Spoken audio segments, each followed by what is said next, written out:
All systems go. Clear for liftoff.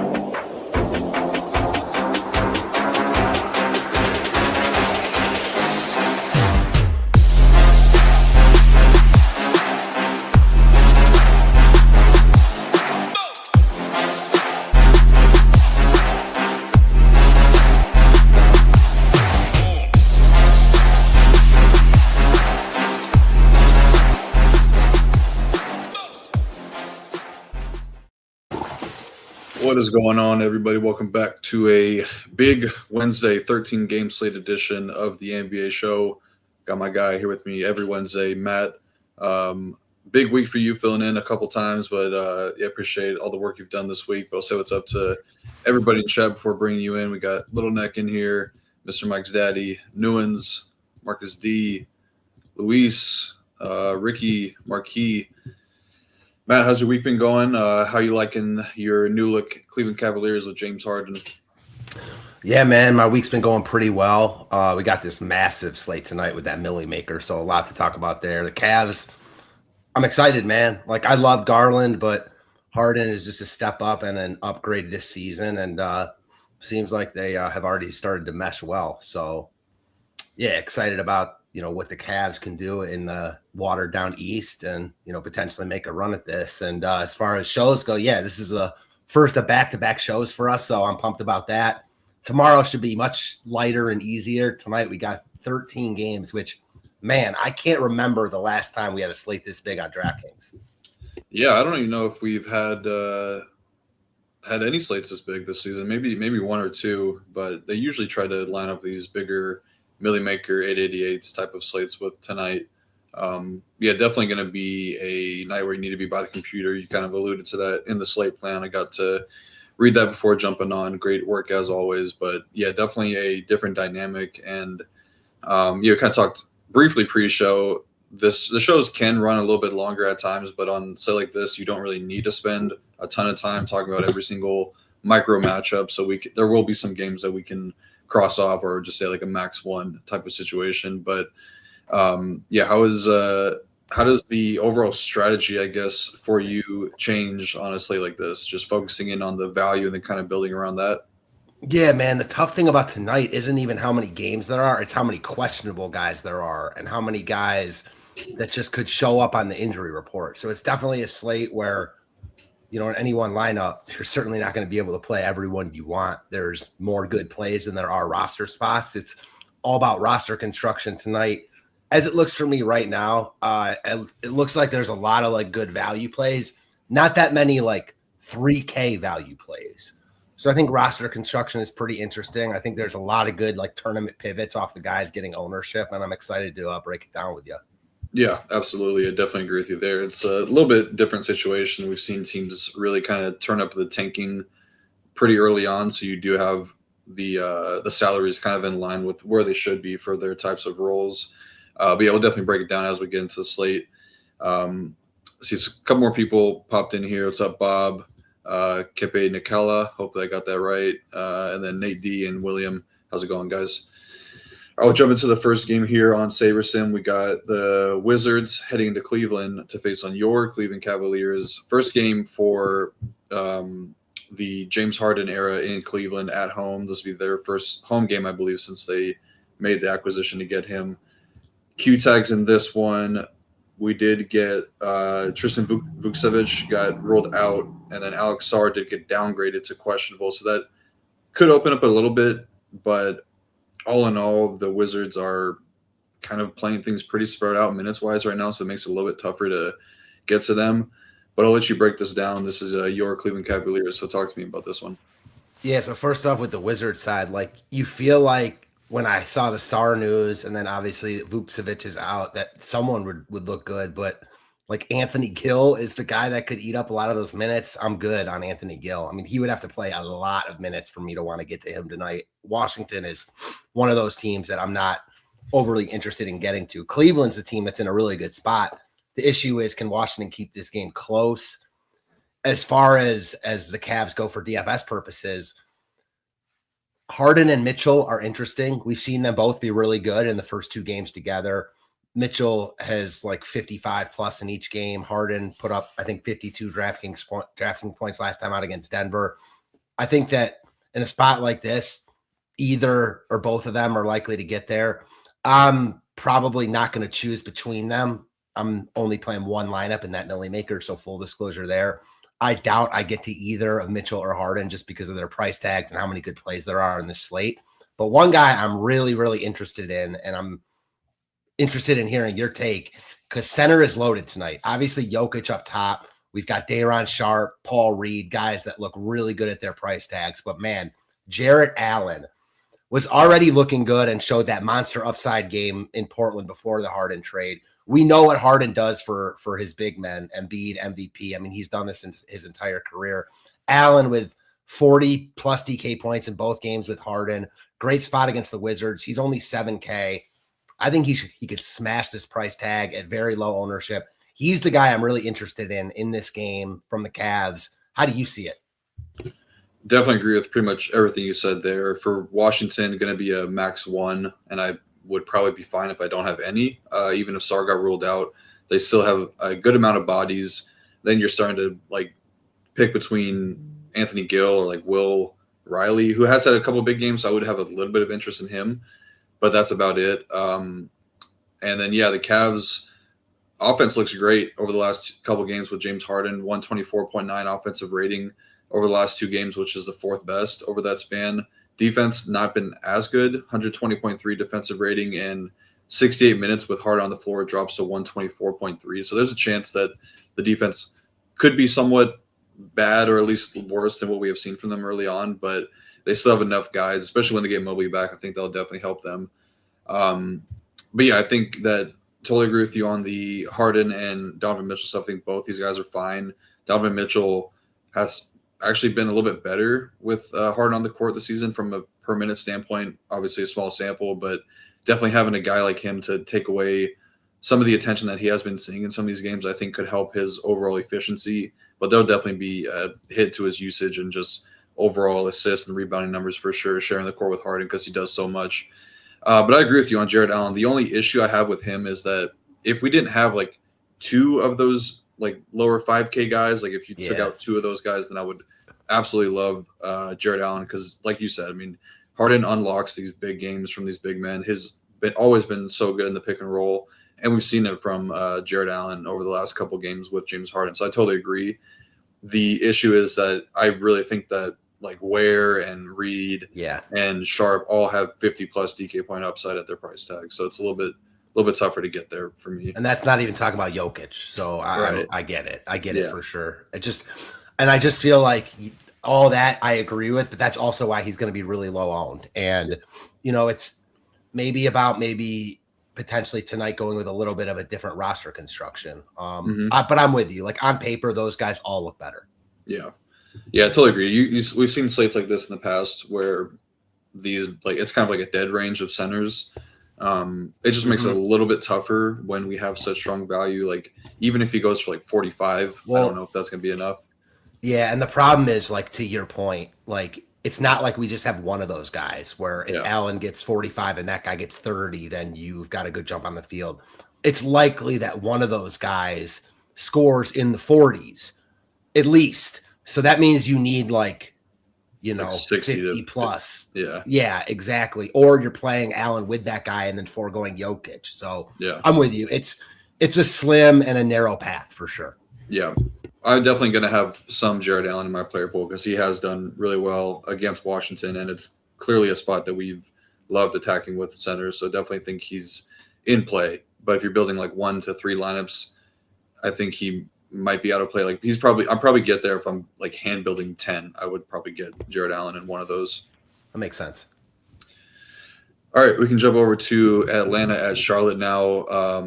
A lot of stuff up in the air for this game. We obviously got the suspension news for Miles Bridges, and Moussa Diabate, both out for the next 4 games. And Kobe White's still not suiting up yet. He'll be out for at least through the All-Star break, maybe a little bit after that. But a lot of questionable tags on the Atlanta side. Dyson Daniels questionable, Zachary Ricochet, and Jalen Johnson. So really big ones there. We saw last game kind of what we would expect. It was huge roles for Nickeil Alexander-Walker and CJ McCollum. Nas usage jumped up to 26.6%. CJ got up to 37%. Both were on ball for about 60% of the possessions, and potential assists jumped up for Nas from 7 to 11 last game. CJ was on ball for 54% of the game. So really solid roles for these guys. I think those are two guys you're looking to if those Q tags are out. Wouldn't necessarily say that they are must-have plays because the prices are kind of where they should be, but definitely not one I would want to get away from because I do think that the Charlotte defense is going to get a little bit worse. Take away Diabate, he's just such a good rebounder. And then Miles Bridges has been a pretty solid wing defender this season as well. They will have Grant Williams and Salon mixing in at the power forward spot, so two capable defenders, but not nearly on the same level as the Diabates and Miles Bridges, and also Kalkbrenner should get the start. So yeah, first locked window of the slate. How many are you thinking about getting in this game, if anything, if the questionable tags are out? Yeah, so it's tough because like the Atlanta side is all going to look a lot better if those guys are out, and I almost expect at least one of them to be out with it right before the All-Star break. They missed last game. We'll have to wait and see. Like Nickeil Alexander-Walker and McCollum are the two guys that obviously get the biggest bumps. It's just such a big slate. So like, yeah, if I'm multi-entering, certainly giving a huge bump to those guys and getting to them in one lineup, I'm not sure. Just because, again, there are so many good plays on this slate. And I feel similar about Charlotte, who is getting a lot of ownership here all over.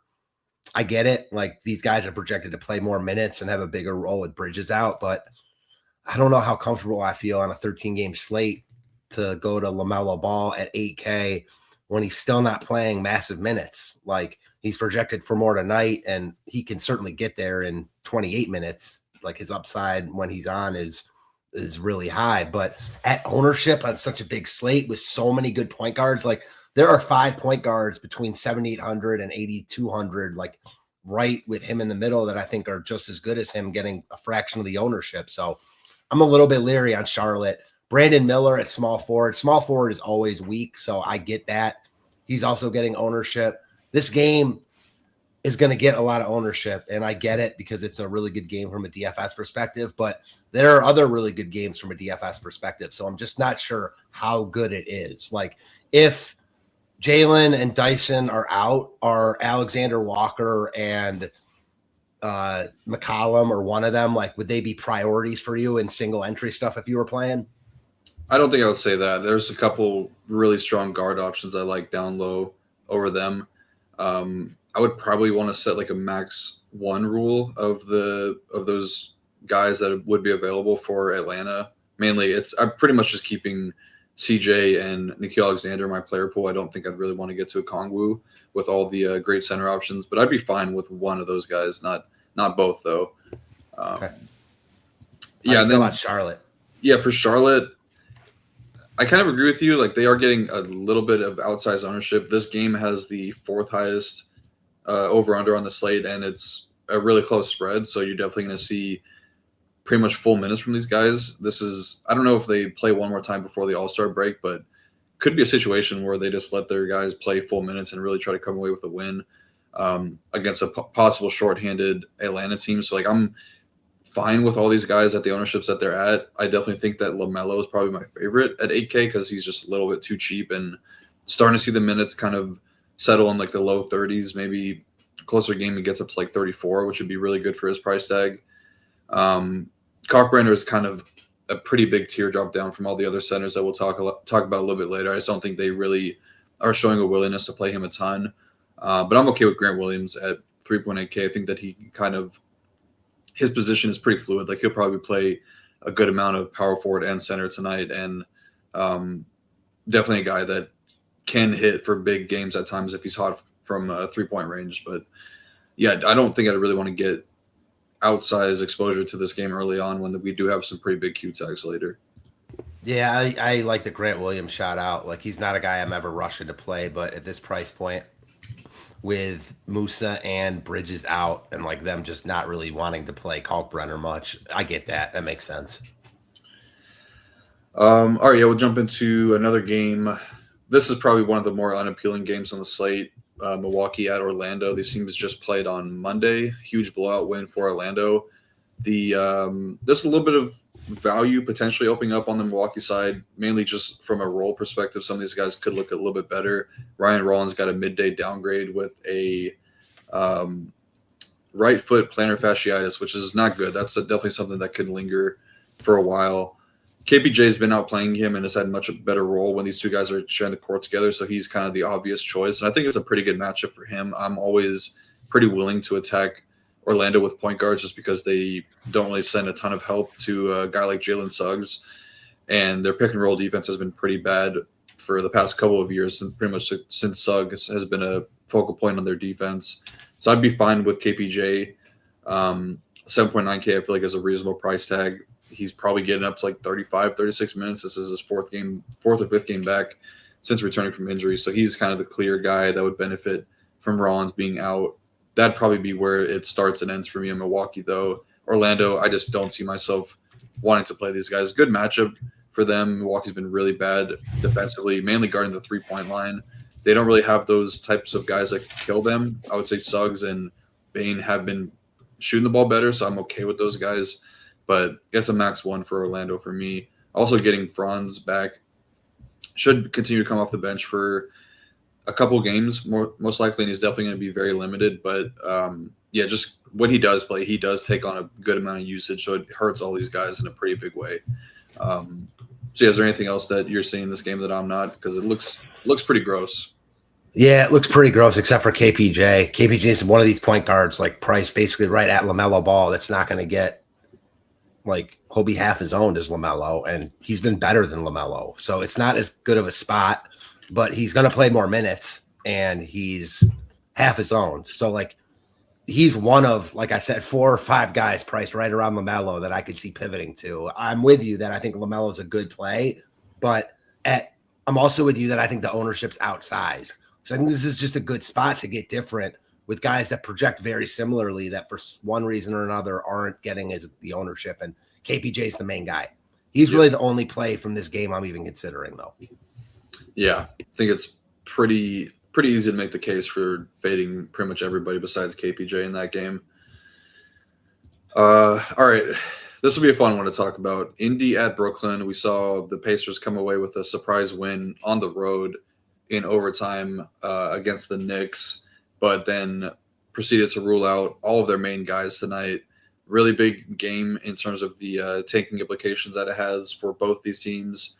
So I'll read off the injuries in this one, or quote-unquote injuries. Pascal Siakam out, Nesmith out, TJ McConnell out, Andrew Nembhard out, Zubac out, and then obviously Halliburton, Furphy done for the year, Obi Toppin still out.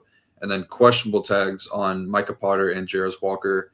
Jarris Walker feels like the one that's more likely to miss if one were to miss. Potter played last game, didn't really look like he was too banged up. And then Jarris Walker got the midday downgrade with the illness tag. So there's a chance that maybe if he's even available, he doesn't play much. And then for the net side of things, just Michael Porter Jr. has been ruled out. Then Claxton did get downgraded to doubtful. So they'll have a little bit more depth on their team. But definitely one of the guys that we're going to need to talk about is Day'Ron Sharpe. But I'll let you start this one off on the Pacers side, or however you want to break it down. There's a ton of value in this one. Yeah, for sure. I think the Nets is easier with just 2 guys I'm really interested in on Brooklyn. And that's, like you mentioned, Day'Ron Sharpe, who looks like, right up there as one of, if not the overall best play on the slate. He's getting so much ownership. And with how many good centers are on this slate, this is a rare time where I think you can consider fading him, or not. I wouldn't say fading him, playing other guys in any given lineup on DraftKings, because you mentioned like 3 guys, like there's Jokic, there's Ware, there's Reynaud, there's Sharpe, there's Allen, who I talked about. There's other really good centers on the slate, Paul Reed. So I think Sharpe looks the best. He projects for a ton of fantasy points. He's too cheap at 5,200. It's a great spot.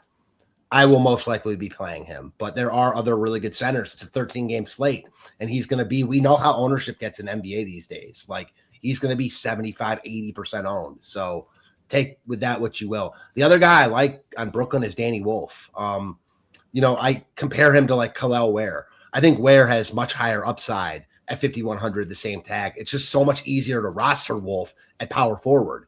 And I think Wolf looks good here. He's playing well right now.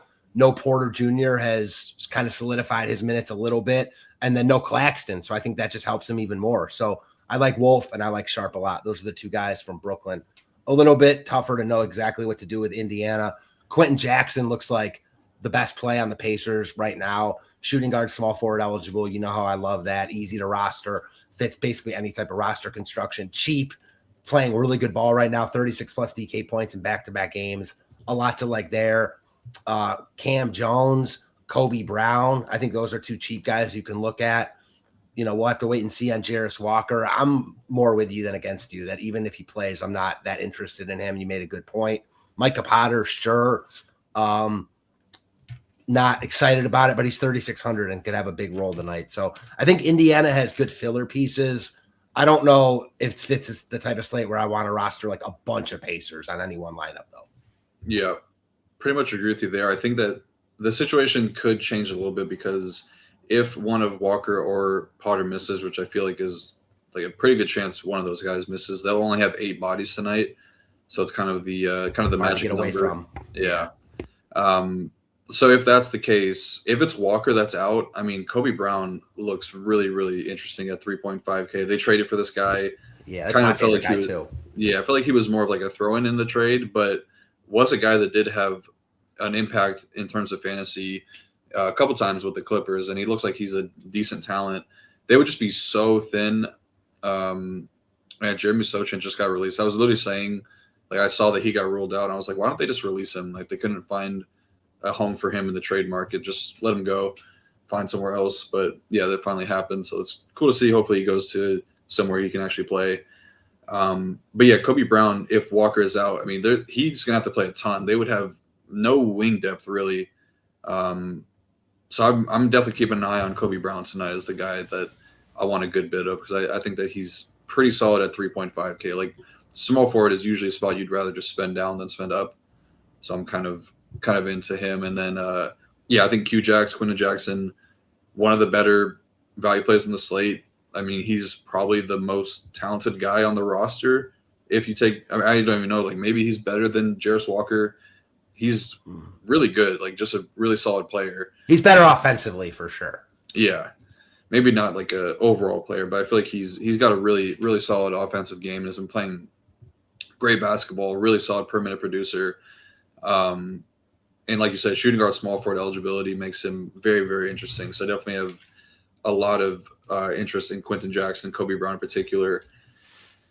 So some rules I would set here, because I think if you just ran the optimizer naked, you're going to get a lot of these guys. They have a surplus of guards between Ethan Thompson, Talon Peter, Ben Shepherd, Cam Jones, Quentin Jackson. I'm setting a max 2 rule of that group, and Quentin Jackson and Cam Jones would be my 2 favorites. And then if Potter is in, then it's going to be a max 1 of J Huff and Potter.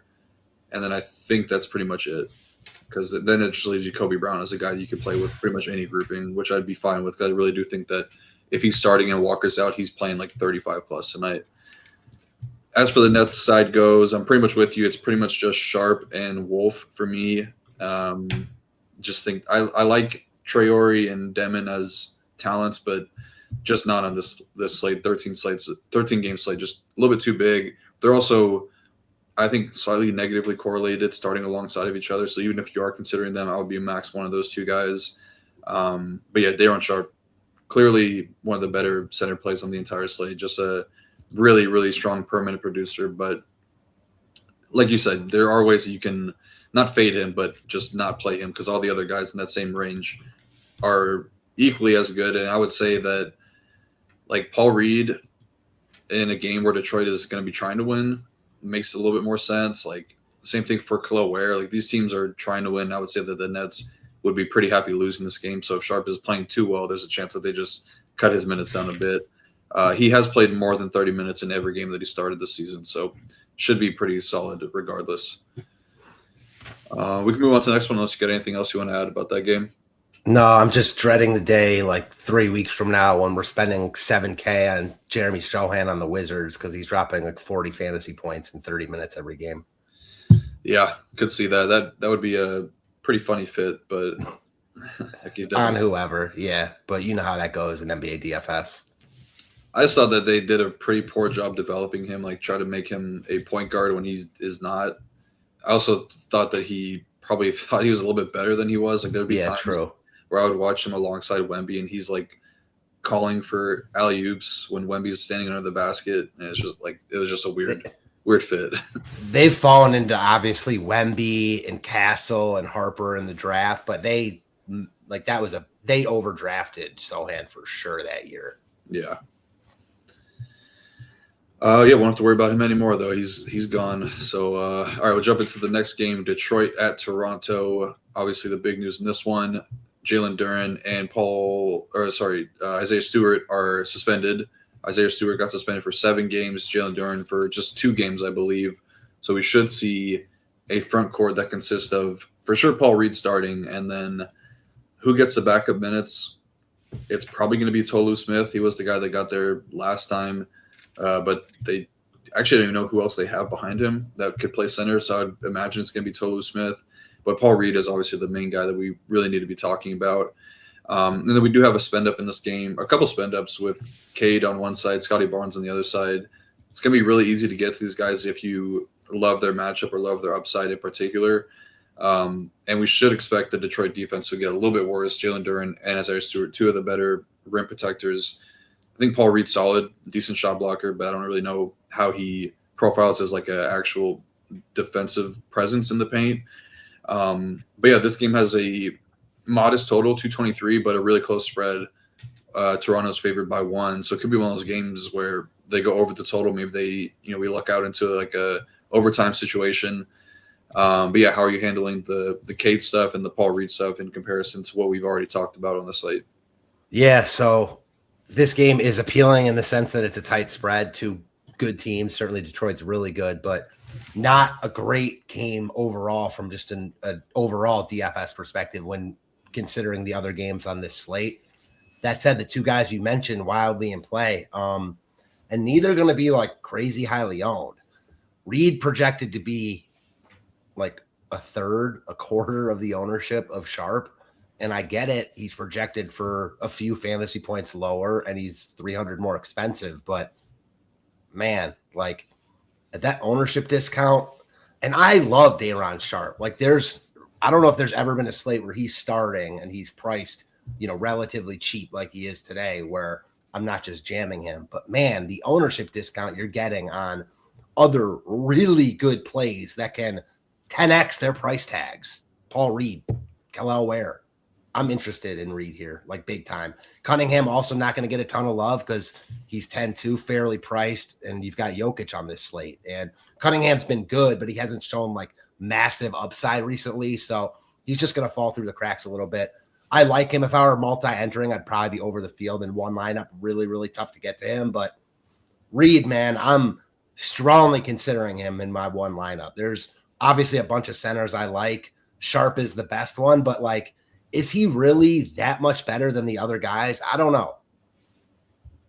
Yeah, it's definitely a valid question to ask. I kind of agree with you. Like if the ownership is so outsized and people are going to be playing Sharp at, 35% versus Reed at like upper teens to 20%, I do think it's worth taking the trying to get the extra money to get to Reed because he's got definitely 5 or 10x upside at this price tag. We've seen it before. He's only topped 30 minutes twice in 6 starts this season. But in the 2 games that both Duren and Isaiah Stewart missed, he went for 33 DK points, which is okay, not great. But he did have a 64 DK point outing, showing that he's got elite upside. Yeah, elite upside. And like the way I'll kind of just put Sharp in the best perspective I can, like playing one lineup in that Millie Maker, there's 1,000 entries in it. If I were playing like, I don't know what the max is, 20 lineups in it, I might consider just jamming Sharp and going all like over the field on him. But in one lineup where obviously a lot of people are going to play him because he's going to be 70, 75, 80% owned, I think there's just a lot of leverage in playing two other guys. And as I've said a couple of times, and I know you kind of said the same thing, it's not about fading him. It's about there are other really good centers on this slate. And the one other thing I'll say is Sharp is obviously too cheap, but he's not like 4K Day'Ron Sharp we've seen in the past. He's still 5,200. So like you need a big score from him with the other centers tonight. So I think that's kind of, for me, clearly the biggest talking point on the slate. And Reed is the clear direct pivot. And I think he looks really good here. Yeah, definitely agree with you there. And I agree on the Cade stuff. Just in comparison to some of the other spends, mainly Jokic. Like if you can, and we should be able to find the value to give to Jokic, you'd probably rather do that. But I'm definitely not scared off of the matchup for Cade at all. It should be Scotty Barnes on him. Cade, we know, is a really solid permanent producer. Does see a pretty decently big increase to his rebounding rate, and we know that he's got some of the better ball handling role and like playmaking role in the league. So there's a chance that he could triple double and pay off this price tag, maybe 6x it. I see that being as a possibility for sure. I know that you're usually just like a 1 to 3 lineup guy, but if you were 150 maxing, any interest in this Tolu Smith as a pivot, like maybe Paul Reed gets injured or foul trouble? Yeah, I think you definitely have to have some interest in like a 150 type of setting at 3,400. The problem is how deep center is. So like if he gets you 25 fantasy points at 3,400, like on paper, you're happy with that, but that's not going to be good enough tonight. You need him to like go for 35 here, and it could happen, but I think he'll need like some outlier stuff to happen. So he's going to be like, probably with how this slate is playing out, I think definitely under 1% owned. So like it doesn't take much to get over the field, but it's tough to see him being like on the optimal lineup tonight. You know what I mean? Yeah, for sure. Any thoughts here? People will definitely do this. It's more so about you can get different combinations that don't include Sharp, I would say. Yeah, exactly. Like that's a great question, because I was literally going to say before that was asked, as much as I'm talking about Paul Reed as a direct pivot off Sharp, I don't think you have to play either of them. It's that loaded of a center slate. I mean, you talk about Kel'el Ware, who we've mentioned a bunch, Jokic, who we'll get to, but like he's going to be a mainstay in a lot of lineups. Talked about Jared Allen, Ray Nod. Like there's a role for Bam Adebayo on this slate. There's more than just Reed and Sharp. Reed is just the clear direct pivot off of Sharp. And if Reed's ownership is really going to be like a quarter of Sharp, he looks really good. Yeah. Yeah, I think I'll save what I was going to say about the center position towards the end of the show, but I do have some thoughts about that in particular. Excited to hear it, because I've talked a lot about it already. Yeah. Okay, so I assume nothing on Toronto then. These guys are all pretty fairly priced. Nobody projecting great. I think the only guy that's kind of close to a 5x value is RJ Barrett. Maybe that could change. Sandro would be another guy in the mix if Jakob Poeltl were to miss, but I'd have him pretty far down the tier list if he does get the start, like compared to all the guys we've already talked about at center, and we will talk about a little bit later. But yeah, anything on Toronto? I think you're still muted. Yeah, sorry. As much as I want to like the idea of playing Sandro here, you just can't on this slate. There's just so many other good guys, but he's another one. Like if you played out this slate 10 times, like he would beat Reed and Sharp like one or two of those times, in my opinion. So there's a role for him. If I were multi-entering, I don't think it'd be hard to get over the field on someone like that. You play like 2% of him and it might be over the field. Yeah. I think there's better value at other positions. Thinking of only playing one center, mostly Jokic in my 20. Definitely think it's viable tonight. I would say that usually point guard and center value is a little bit better than like small forward or power forward value, just because it's a little bit easier to rack up fantasy points when you're getting rebounds, and for a point guard when you have the usage. So that's kind of my take there. But any thoughts on that? I think you're going to be way different if you only play one center tonight, because centers look really, really good here. I mean, usually on a slate like this, the most optimal lineups are going to be two center lineups. That doesn't mean they have to be. Like there are guys that this slate is so big. There are guys that we aren't even going to talk about that are like priced around Sharp and Reed that are, small forward, shooting guard eligible, that will outscore them because random guys are going to have big games tonight. So it doesn't mean you have to do that. But from how I'm looking at this slate, I think that playing two centers is probably the optimal way to go. Yeah, I agree there. All right, jump into the next game. New York on a back-to-back after the overtime loss to the Pacers, playing in Philly. Philly's got a couple pretty big Q tags, Joel Embiid, Quentin Grimes, and Barlow. Wouldn't say that it's going to open up center value that would be comparable to what we already have, but it obviously would make the roles for Tyrese Maxey and VJ Edgecombe look a lot better. The Knicks, I thought OG was getting the night off last night just due to rest, but he got ruled out tonight, if I'm not mistaken. Yeah, I believe he is still out. A right toenail avulsion. I don't even know what that is, but it doesn't sound good. But Mitchell Robinson will be back tonight to give them some of the front court depth. And yeah, this is a nationally televised game, so usually means a little bit longer timeouts, probably getting really full minutes from all these guys. But the Knicks, like I said, were just in an overtime game last night. Anything do you like in this game? Pretty low total, but we definitely have stars that we can pay up for tonight. Yeah, so obviously a big Q tag with Embiid. If he's in, man, he is going to get no ownership. And there are certainly slates where he goes for 70 here and matches Jokic, and he's just a much better play, but doesn't seem very likely. And if he's in, it kind of takes you away from the Maxies of the world. If he's out, I mean, Maxey himself, 9,500, which is massive roll without Embiid, coming off a stinker without Embiid last time out, but that was an aberration. He would immediately look really, really good. It's hard to say with any of these guys, kind of like Atlanta, that they would become must plays because this slate is so big. I don't think there's any must plays on this slate at all. Considering how ownership is playing out, there are reasons to get off any particular player on this slate. And again, lineups, or I view it more about how lineups are put together as opposed to specific plays themselves. So Maxey would look really good. The value stuff would look better, but I don't know how much better. And then for New York, Josh Hart coming off a massive game, but obviously a tougher spot tonight, second half of a back-to-back. Price tags, I think, are a little bit higher. New York is a team, if I were multi-entering, I'd be getting to, but in one lineup, I don't think I'd get to anything from this game except for, maybe Maxey if Embiid is out. I certainly don't want to say I wouldn't get to him. How do you feel about this game? I feel like I'm too under on this game. Yeah, I kind of feel that way too. It just feels like the Knicks are always involved in some really solid game environments.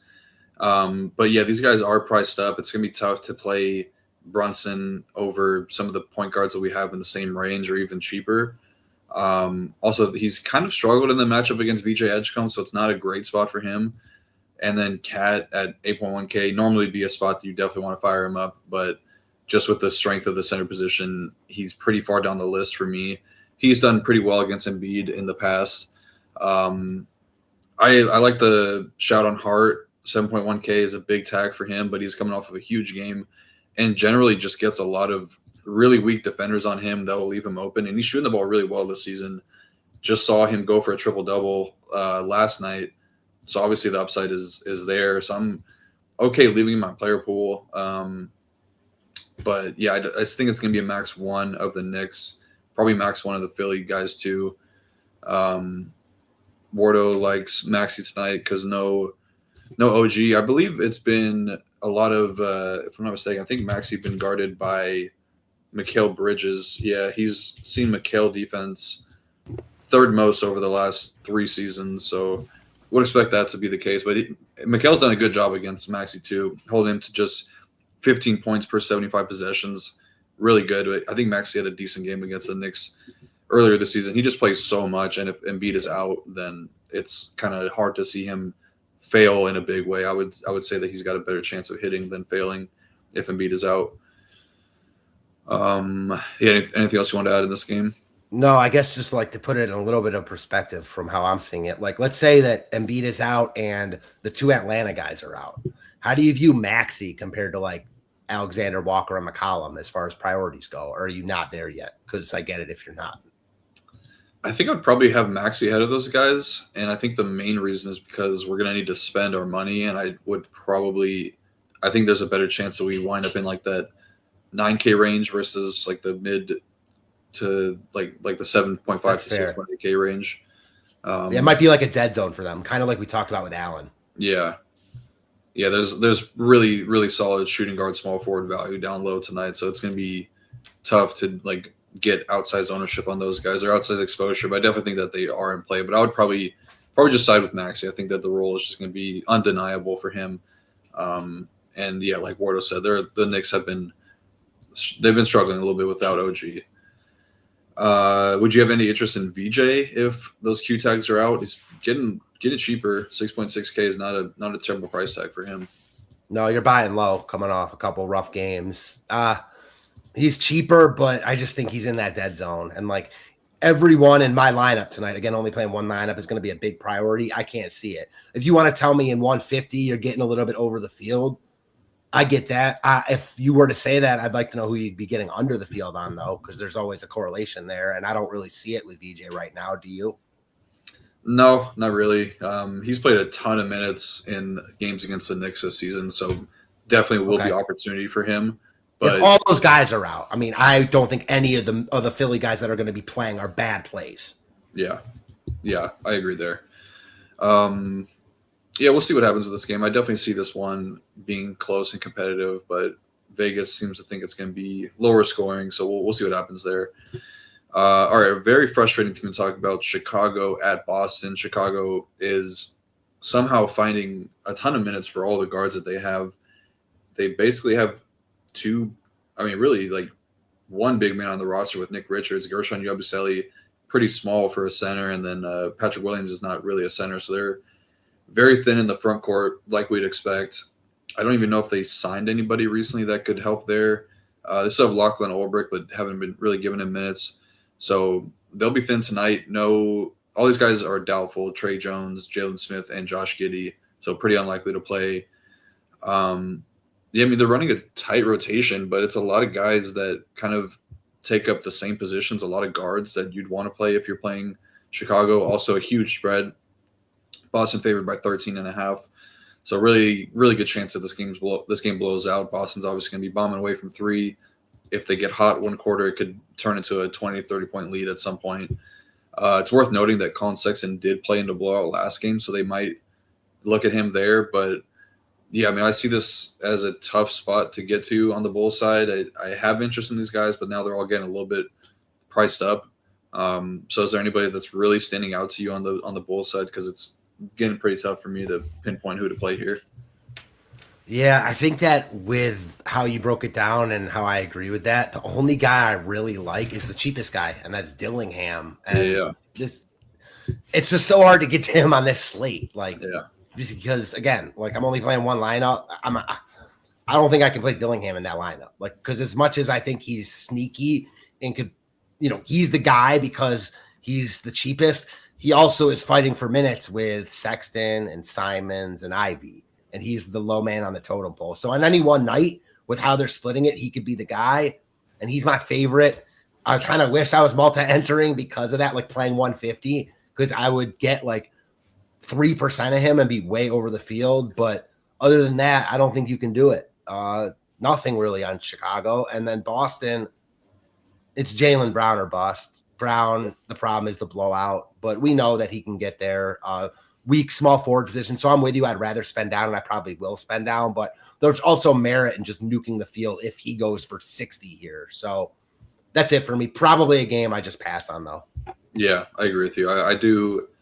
I think there will be times for Rob Dillingham. Not sure if this is the slate. I definitely think that he's clearly talented. He was a former lottery pick, just couldn't really get it going in Minnesota, new home in Chicago. I think that they'll probably view him as like a piece of the future. So we'll see what happens there, but it's just gonna be really tough for him to find a ton of minutes with all the depth they have at guard. So probably going to be a max one of all the guards, Simon, Sexton, Ivy, Dillingham. And then if you're considering Yabu or Nick Richards, which I don't really think you need to on the slate, it would be max one of those two guys, max two overall in Chicago, and then with you on the Jaylen Brown. So I think he's the only guy that's really in play. Just adding a guy like Vucevic who can take up possessions is just going to make it really tough for the rest of the Celtics to pay off their price tags. All right, I think that does it for the 7:30 p.m. window. We go to the 8 p.m. now. We got first game of the slate, Miami as road underdogs against the New Orleans Pelicans. Wow. That was the first thing that stood out to me. Yeah, I looked at the spread last night. Man, they're down bad. I kind of feel like that's an indication that Wiggins is going to miss. I'm not sure if he's worth a ton of points, but obviously he's kind of their last line of defense behind Davion Mitchell defensively. Pelly Larson was the guy they really leaned on for defense, so they'll be without Wiggins tonight if the questionable tag does get downgraded. I kind of lean him being out. They called up their G League guys, Golden and Keyshawn Johnson got upgraded, so kind of feels like more of a doubtful tag for Wiggins, but we'll see what happens. And then Pelicans fully healthy. Miami coming off of a really bad loss to a tanking Jazz team that weren't even trying at the end there, so really, really bad look for them. Surprisingly, first in defense over the last 2 weeks, but just 24th in offense. So this should be a really good get-right spot for them. But the Pelicans, I'll say, are playing pretty competitive basketball right now, which should improve the game environment. Obviously, Pelicans favored by 1.5, so the game should remain close throughout. But they're 11th in defense and 12th in offense over the last 2 weeks.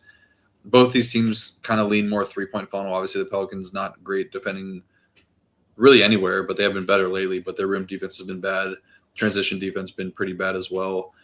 And then the Heat, I expect them to run out the double big lineup again with Ware and Bam Adebayo. You mentioned it at the top of the show, but Ware busted at chalk last game, just could not stay out of foul trouble, 6 fouls in like 15 minutes, which has got to be close to a record, but I think that Jake LaRavia might have beat that last night.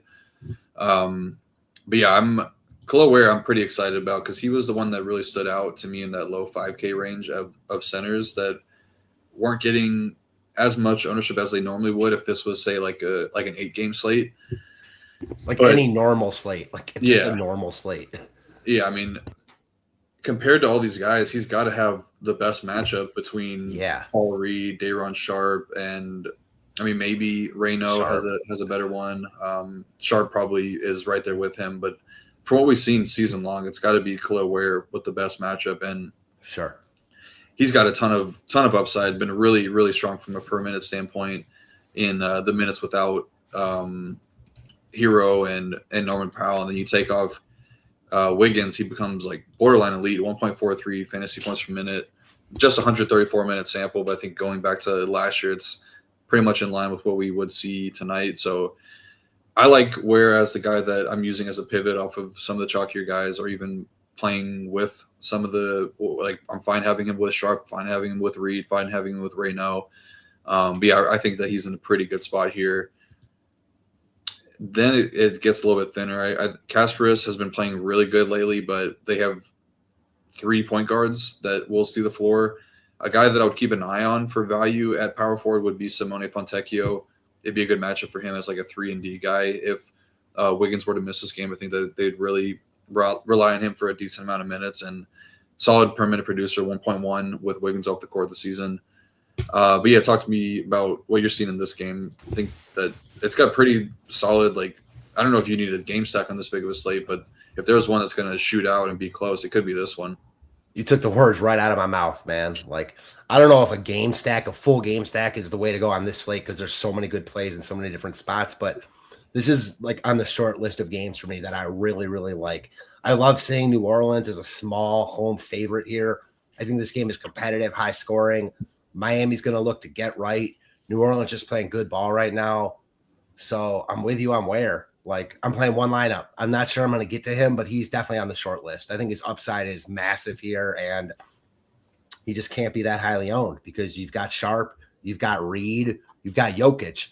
To answer the earlier question of why won't people just jam Sharp and Reed together, they probably will. But to that point, there's other really good centers on the board too, and Ware is right there priced with those guys. He looks really, really good here.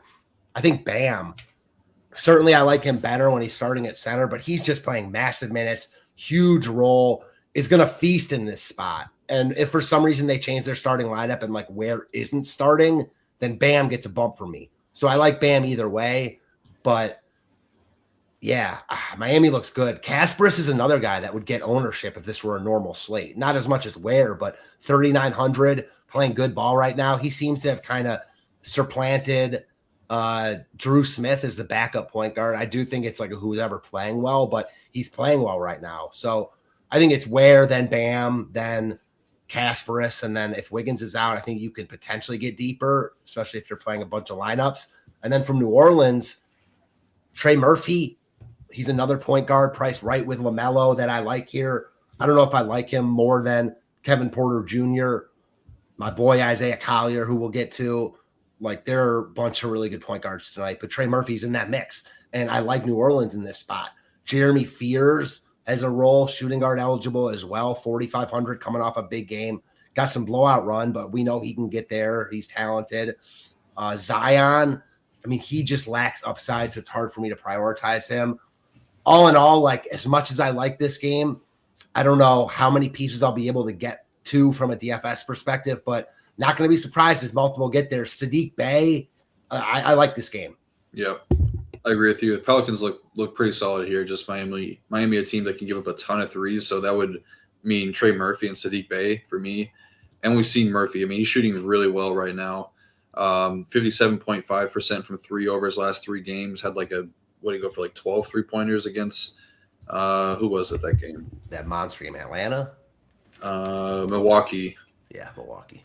Yeah, I mean, he's shown like 60 to 70 point upside multiple times this season alone. Like in the past month, he's gone for 61, 62, and 70.5 against some pretty bad teams. That was Brooklyn, Washington, Milwaukee. But he did have a 60-pointer against Minnesota, 60-pointer against San Antonio. So you can do it against better defenses. So yeah, I think Murphy is kind of the guy that you can use as like a pivot off of those guys you mentioned at point guard.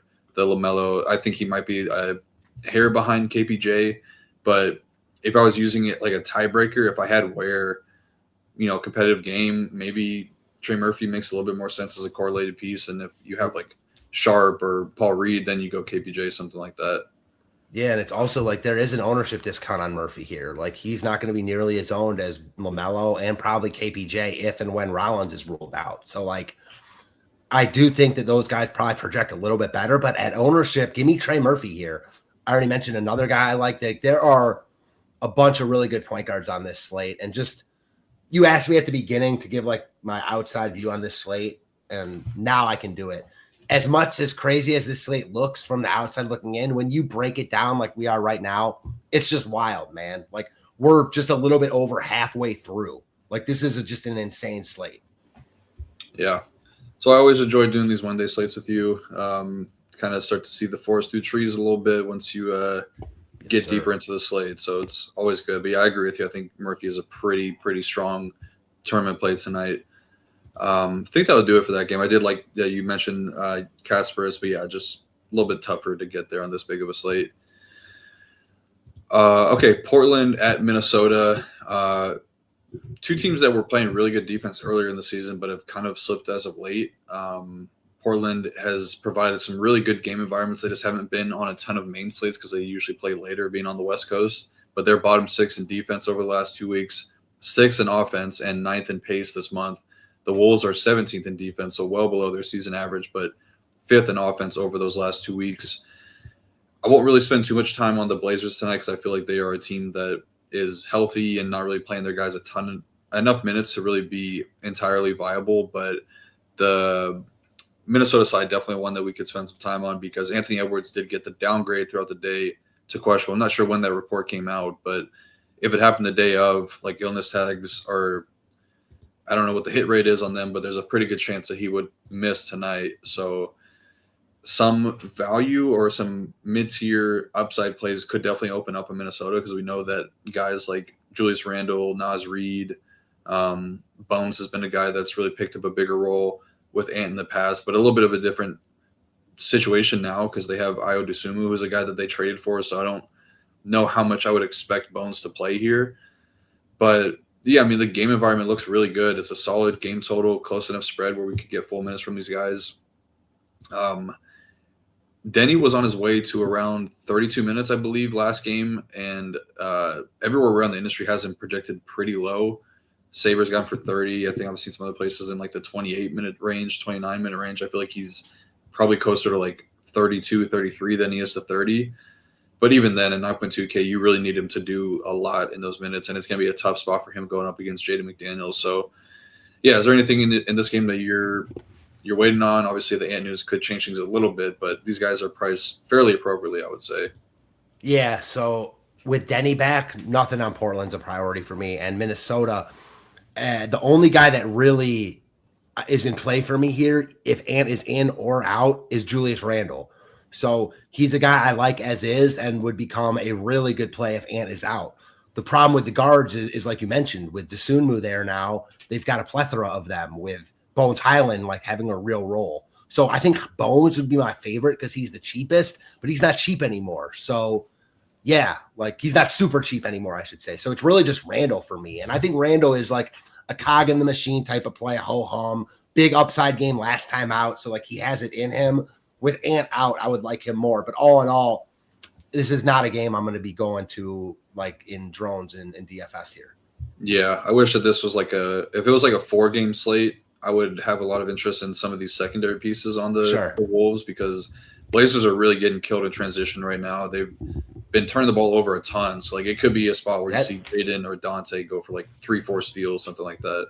That also makes me like Dosunmu too if Ant is out. Like, yeah, there's still like with these traded guys, there's a lot of unknown in projections, and I think that you can kind of get an edge there. And yeah, it's going to be tough for me to play him here, but I think he's got real upside to your point about Dante. Yeah, what is he? I mean, played 30 minutes last game, so yeah, he's definitely got a legit role for Minnesota. We've never been partnered with Fantasy Labs. Always SaberSim. Appreciate that, Andy. Luckily, you will see Matt again tomorrow, filling in for Titletown, who just had a kid. So shout out to my guy Zach. But yeah, that'll do it for this game. We got a rematch from last night. Clippers at Houston. Big blowout really not that big of a blowout. Ty Lue pulled the plug way too early, I think, but he's done that all the time in his career, so not very surprising. This is one I don't really think that we need to spend too much time on unless there's something that really stands out to you. But I'm like Kawhi again at 10K. I think I'm fine with him. Obviously, he's got just a massive role with Harden and Zubac out, and then Darius Garland's still out.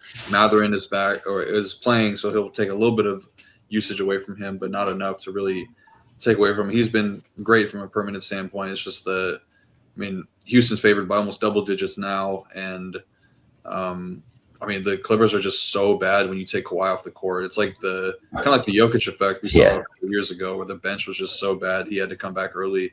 But it's different because Ty Lue just does not bring Kawhi back when the game is getting somewhat out of reach. So yeah, nothing for me in this game, honestly. I would be max 1 both sides, and I'd be fine with 0. What about you? Yeah, same. I think this is an easy game to skip, except that Kawhi, like, he's clearly shown he's got upside at 10K, but he's fairly priced. And the problem with him here is, like, if you're playing him, you're not playing, one of Jokic, Maxey, like a bunch of really good plays here. And he's fairly priced, if not like this is about as expensive as he'll be, despite those like 2 really high upside games he's had recently. Like, you're paying full freight for Kawhi. I don't think he's overpriced, but it's not like you're getting a deal for him here. Tough spot. They played last night, same game. Am I going to be shocked if he gets there or has a big game? No, but this is probably an easy one to say I won't get much of. Yep, totally agree with you.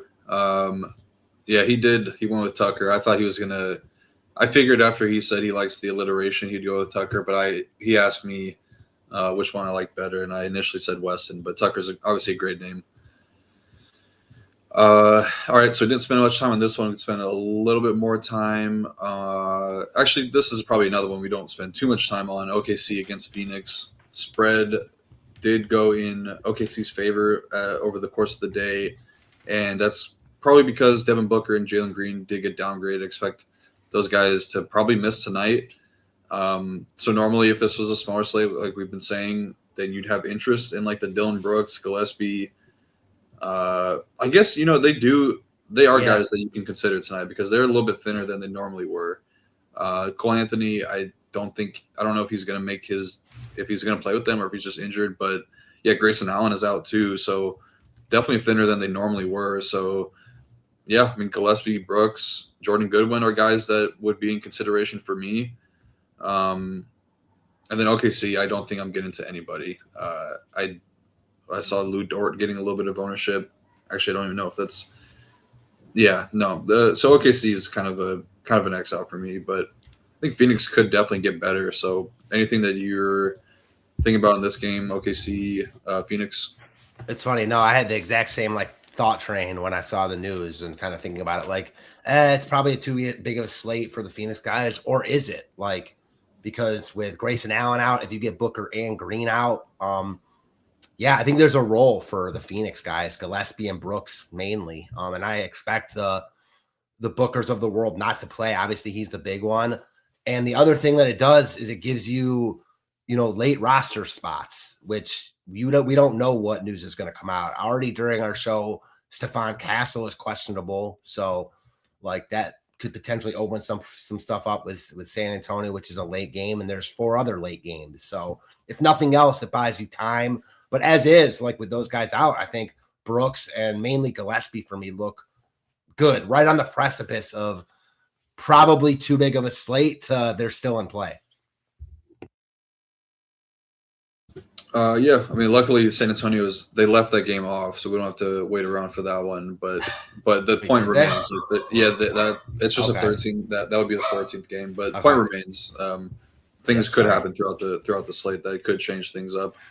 I mean, we don't really know for certain what Utah is going to do. They've been doing some weird stuff with their rotation, but yeah, I mean, Gillespie, Goodwin, and Dylan Brooks all see pretty big role increases with Booker, Grayson Allen, Jalen Green off the court. Gillespie's at 1.26 fantasy points per minute, so it's pretty solid for his price tag. And I actually think that it's an okay matchup for how Phoenix would, like, if they were to win this game or if it's close, like they're going to be bombing away from 3. So all these guys have a little bit of 3-point upside. I've seen Dylan Brooks take 10 threes in back-to-back games, just not knocking them down. So if you hit the right Dylan Brooks game, he could go for what we saw him go for, was it 60 like a week or two ago? So definitely in play.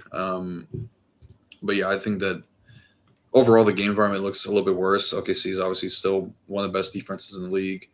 Don't think that I'd be playing a much J-Dub tonight. Not enough minutes, right? Yeah, it's only like his second game back, I believe, since the injury. So probably still going to be pretty limited, especially with the break coming up. I don't think they're going to run him out there for like 34 minutes tonight. I've been waiting for like a massive game from Holmgren, but like with Hartenstein back, it's just not happening. So this is not really the slate for it when he's still really priced up. But I do feel like the big game is coming from him sooner rather than later. Yeah, I think the last time he did have a really big game, we were on him against New Orleans. It was at end of January, I believe. All right, next game, Memphis at Denver. Huge spread here. Denver's favored by, 14 points. Memphis is another team that traded away some guys and also dealing with some injuries. So John Morant's still out. Brandon Clark, Zach Edey, and Santi Aldama all out. Cedric Coward and Walter Clayton Jr. got doubtful tags. And then they have Lawson, I don't know if it's Lovering, and then Omax Prosper are off the injury report. Extremely thin in the front court again. Kyle Anderson has been starting at center over the last couple of games. And then I think like Gigi's mixing in a little bit. Taylor Hendricks had a good game last time out. But this is a team that's just not playing anybody more than like 28 minutes. Most nights I don't even know if they've had anybody top 30 in a couple games. So this is not a situation I'd really personally want to be messing around with. But yeah, talk to me about the Denver side. I think there's 2 viable spend-ups, obviously Jokic and Jamal Murray. We don't have a projection on Jokic right now for some reason, but we'll get him in there. Yeah, Jokic is going to be the top spend-up option on a slate with a ton of value. It's just a matter of not even like whether you think this, like if Memphis can stay somewhat competitive here, Jokic should get there. It's just about whether you want to go with a different type of roster construction. I'm sure most optimal lineups, a lot of plus EV lineups are going to give from SaberSim or whatever simulator you're using, one of most likely Sharp and Jokic with all the other value we have. And I get it. They both look really, really good. Tough to get away from him here, especially the more value we get, the harder it is to get away from Jokic because, I mean, as good as the other center plays are, he's really the only one that can put up like 100 if everything goes right, likely like 80 or 75 or some score that you really, really need. So certainly a fade at your own risk type of play. Jamal also in play to a lesser extent. He just continues to play really good ball, even with Jokic back. So another point guard that's not going to get nearly as much ownership as like the LaMelo Balls of the world. So in play for me, but I don't think you want to play both of them together on this slate. So Jamal, I think, looks a lot better in any non-Jokic lineups. I don't think you have to play him there, but he looks better for me there. And then the only other guy I'd mention is Julian Strawther, 4,500, fine value play. Yeah, I don't see a situation where Jokic doesn't smash in the minutes that he's on the court. I mean, Memphis has no size right now in the front court. They've become like one of the worst, if not the worst, rebounding team in the NBA, and their rim defense has been terrible as well as their three-point defense. So there's just so many ways that Jokic could go for like 35, 15, and 12 in like three quarters and still be the guy that you needed at center. I definitely think that's within the range of outcomes. I think the Nuggets have either the best or the second best projected. Yeah, so right behind Cleveland, they have the second best team total, 126 on SaberSim. So somebody's going to be scoring here. I do like your Strawther shout. He was not a guy that I had on my radar, but I like that there. 4.5K. Nobody's going to be playing him. He'll be a guy that probably plays in a blowout as well. Been playing well lately. I haven't really watched a lot of Nuggets games, but he's been playing pretty good basketball lately. No Peyton Watson, no Aaron Gordon. So just a nice role for him right now. Yeah. Yeah, there you go. Jokic is what Wemby was versus the Lakers. Same, yeah, honestly, very similar situation. I don't need to go too deep into it, but I don't know if people like react enough to the opposing team missing so many players that contribute on defense. Like they worry about the blowout, but the Nuggets are still going to put up points. Jokic is going to do well for the time that he's out there, just because the Memphis are just so bad on defense. I know earlier on you kind of teased that you were going to give like your thoughts on center. Was this it? That like Jokic is a must play? That like despite those other guys, you have to play Jokic basically? No, it wasn't like a crazy take. I was basically just saying like I'm not going to be playing any of the guys that are power forward center eligible at center tonight. It's going to be all centers, and I'm probably going to keep my player pool very, very tight. Like I think it's going to be 7 to 8 guys at center that I'm playing, but a bulk of it's going to come from 4 to 5 guys, I would say. And I would say double center is going to eat up most of my rosters tonight, I would say. And I'll say this. I agree with you about Jokic, and I think he's the best, even points per dollar, potentially one of the best plays on the board. But it's such a big slate where I think you can make plus EV lineups without him. Like it's hard to get away from him, but he's also going to be really, really highly owned in, smaller field stuff. So like there's roster construction leverage, I guess, especially when, you're playing for first and the drop off after first is massive, Yeah. Yep. Good point there. My dog just sitting at my door trying to get in and then she just leaves right away. So hopefully she didn't disrupt. Yeah.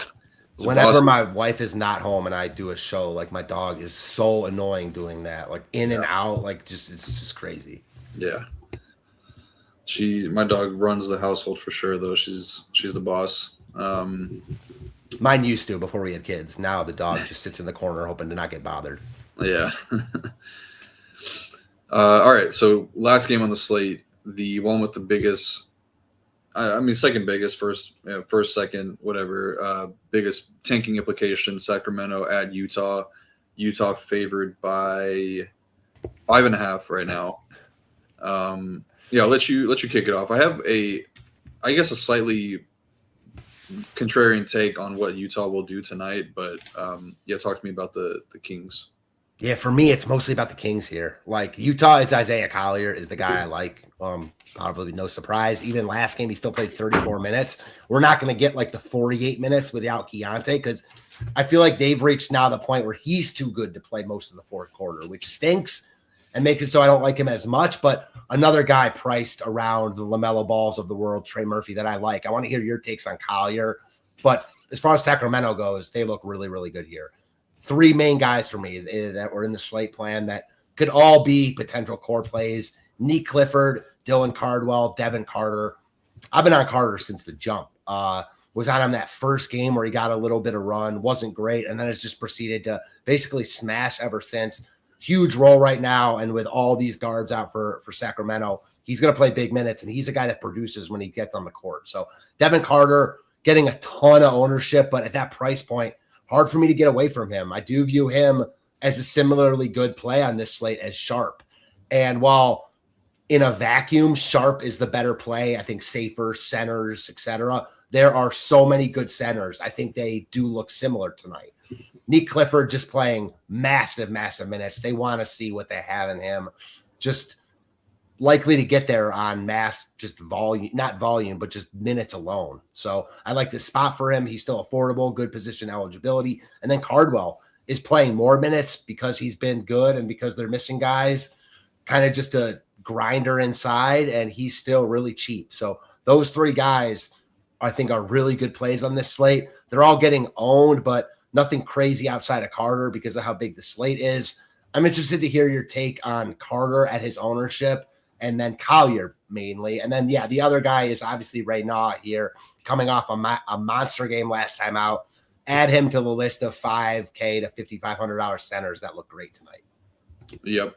I mean, I have nothing really negative to say about Devin Carter. I feel like he's probably the guy that I'm starting my lineups with. I mean, I feel like the 31 minutes that Saber has right now is going to be a little bit too low. Like, I really think that he could play 36 plus, and just taking away all the guys that would normally take up usage, and then even DeMar DeRozan probably not playing much in the second half. Like, there's just very few ways outside of him really just airballing or maybe getting into foul trouble where he doesn't put up a score that you at least that is at least useful at his price tag. But I think that more times than not, he's probably going to be optimal at some position in the lineups tonight. So I'll be playing him in both of my Millie lineups tonight for sure.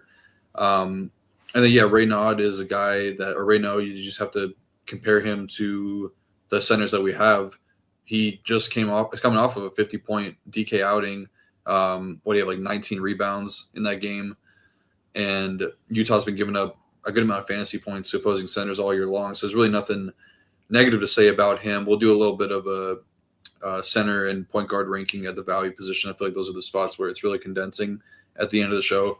But I'm with you, Nick Clifford, a guy that's seen a huge role increase over his last couple games. His involvement percentage was basically just like a combination of how often you're involved in possessions on offense, has jumped from 19.4% of the season up to 35.6% in the last two games. He's on ball a little bit more, jumped from 12 to 17%, shooting 40% from deep over his last two games and taking a ton of shots as well. So it's just an elite matchup for three-point shooters. I really think that he could hit in a big way from a scoring standpoint. And then, Cardwell is a guy that you and I both have really liked for quite some time. He's just a good player, like just a really high-energy guy, good rebounder. Played 32 minutes last game. He has double-digit rebounds in 4 straight games. I really like his game, and I'm pretty excited about playing him tonight. I think that he might make sense in lineups that do not contain Reyno, because playing both those guys, I think you're kind of limiting the overall upside. You're playing two front court guys, and in that situation, I'd rather get to two of Sharp, Reed, Ware, or Jokic. Sounds like you agree there. Yeah, I do. It's just such a big slate where it's hard to see both those guys having maximum upside, and you kind of need that tonight. So, I'm with you. And then a couple of guys to keep an eye on. I don't really think that there'll be much in play, but Daquan Plowden, Isaiah Stevens will be in the rotation to some degree. I think that this is too big of a projection on Precious Achiuwa personally. He's probably playing like 20 minutes tonight. And then wouldn't mess around with like the Doug McDermott or Drew Eubanks. You're pretty much keeping your player pool on the Kings, in my opinion, to Carter, Reyno, Clifford, and Cardwell. And that makes it pretty easy. And then I think I'll probably set a max one of Cardwell and Reyno, but I'm fine getting 3 Kings tonight, I think. My take on the Jazz, though, I do agree with you on the Collier stuff. Like, he might just be too good for them to, like, they might need to sit him towards the end of these games. But the role has obviously been amazing. He's had a couple games where he played 48 minutes, so we know the upside is there. He's been really good this season from a per minute standpoint. And he should have little to no resistance here. I think all the potential assists could get converted here, so it could be another game where he gets like 15, 16 potentials. But this will be the first game at home, I believe, since Utah's been kind of doing these tanking shenanigans. I think that there's a chance that they're just like about that. Yeah, like they could just be like, fuck it, let's just play our guys a ton of minutes tonight and put on a show for the fans. Because I just don't think that I don't think they can out tank Sacramento tonight. And I think that they know they're going to win. So you might as well just like really, really win in a big way. So I'm kind of, I don't think that these guys are like Millie Maker, like single entry type plays, but I do want to get some exposure to Collier, to maybe not as much Laurie, because I just think he's maybe a little bit capped at 8K, but like Jaren at 7.5, I think is in play. First game. Yeah, first game at home. I really think that they could just pour it on Sacramento tonight. The only problem I have with that is like if they do that, they will destroy Sacramento, and then like they're probably not playing the fourth anyways. So there could be like that medium where like they just like Sacramento stays in the game because Utah's not great anyways, but they are a lot better than Sacramento tonight. I do see that scenario potentially playing out as well. Like they've been kind of the talk of the town for better or worse, probably for worse because every team is doing it. They're at home now. I could see these guys playing at least a little bit more, and I'm in on Collier. Like he's still projecting to play a lot of minutes, and he still played 34 minutes last time out. It's such a good spot. No Keontae. Like Collier's winning me $1 million tonight. I mean, come on. Yeah, you know this. I love it. Honestly, it's like I'm trying not to let it get to me too much, but as a Jazz fan and somebody that frequents Utah a ton, just all the negativity around these ESPN talking heads about Utah is just so like it's just tone deaf. Yeah, it's so tone deaf. That's a great way to describe it. Yeah, how can you be mad at one team for doing it? But look at what the fucking Kings and the Pacers are doing tonight. And the Jazz are playing like. Would you rather them just sit out Jaren Jackson the entire season, like Anthony Davis and Trae Young, and just lose games by 30 every night? Or would you rather the Stars play 3 quarters, it be competitive, and then they sit them in the fourth? Like, I don't know. I feel like they're doing it in an ethical way, but these Brian Windhorses, who I normally like, and then like Bobby Marks, and there's a couple other guys, but just I don't know. It's kind of just tone deaf to me.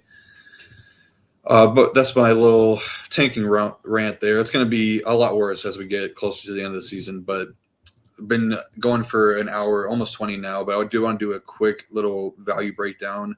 Let's start with the top guard values, then we'll go to centers. Give me your top 5 at the guard position if you got that ready. Top 5 value plays at the guard position or like top 5 overall plays? Guard. So let's do like the cheaper value plays. Okay, so obviously I think 1 is going to be Devin Carter. 2 is going to be short shooting guard eligible, so I'll throw Quentin Jackson in there. Man, I don't know. Or the other Pacer guys like Cam Jones, I think you could throw in there, but I doubt I'm going to play those guys. So I think after the top couple guys I mentioned, Carter, Jackson, maybe Cam Jones. If you want to throw like Nick Clifford at 5,500 with shooting guard eligibility in there, sure. I think then we do get to guys like Kasparis. So if we're not including like the LaMelos who project well from a value perspective, I think Kasparis is there. All in all, I don't think there's like that many cheap. Like there aren't any still, in my opinion, like $3K to $3,500 plays I want to play, except for Kobe Brown. Grant Williams fits in there, but I think it's more about like the 4 to 5K range and then spending up a little bit. I don't know. How do you see it? That's pretty much exactly what I had as my top 4: Carter, Quentin Jackson, Cam Jones, and Clifford. Yeah. I threw Colin Sexton in there as well. Sure. We have a pretty strong value score for Taylor Peter, but I would be a little bit weary there. I just don't know if he's really NBA talent. And then centers, I feel like we know like the top 4 guys who they're going to be, but anybody else you want to throw in there? No, but I will say, when you don't consider ownership, I think it is Sharp. I think it's Sharp, Reed, Ware right now, but like those are all so interchangeable. And the fact that there's 4 of them with one of them getting such massive ownership. Again, I said my spiel already. I love Day'Ron Sharp, so I'm going to have a really hard time not playing him. I might just play him, but those aren't even the others. Like there's other centers I like. We Jokic, talked about Jared Allen. Like, it is really hard to play Jared Allen on a slate like this after talking about it. But yeah, those guys. And then is there anyone else even like besides those like 4 that are in that range that I even like? No, I think, but for center for me tonight, like it's Ware, Reynaud, Sharp, Reed, Jokic, Allen, Bam. That's 7 guys for me. I can't see playing any other center on this slate. I don't know if you see it similarly. I'm sure you see it similarly, but who else would you add, if anyone? I think the only other person I would probably consider adding, and this probably wouldn't be for anything more than 150 max, would be Cockbrenner, Carl Anderson, and Nick Richards. Okay. Yeah. And I also would throw in Embiid. I mean, it's like a tournament 150 guy because like it's Embiid. But man, like it's so loaded. All those guys, like we've talked about a normal slate a couple times, all 4 of those guys, and then Jokic obviously would be Sharp is massive chalk here because he looks the best. But the other 3 guys would be massive chalk on normal slates. We just saw it with Ware. He was 68% in the 222 the other night. That's not even like that high dollar compared to tonight. So imagine what Ware would be in the Millie Maker tonight. So yeah, like all those guys are really good plays. Just a loaded slate. We don't get many of these. Yeah, definitely not. I think ownership adjusted, Ware is my top guy at center between those cheaper plays. But it's obviously like you're cutting. I actually know what the term is, but they're all really close. Yeah, my only like hesitation with like saying, you know, I'm not going to play Sharp and I'm going to play Ware or whatever because of the ownership is maybe that ownership projections. Usually with these top guys, the guys projected for like 60, 70% ownership, like it's there and they're even higher. But I could see tonight where like instead of, 75 or 70%, Sharp is 50% because people do want to play Reed and Reynaud and Ware. In that case, I think Sharp looks like the best, but still in that case, he's going to be getting so much more ownership than the other guys. It's still probably worth looking at getting away from him or playing lineups without him. So I just think there are so many ways to go on this slate. It's fun.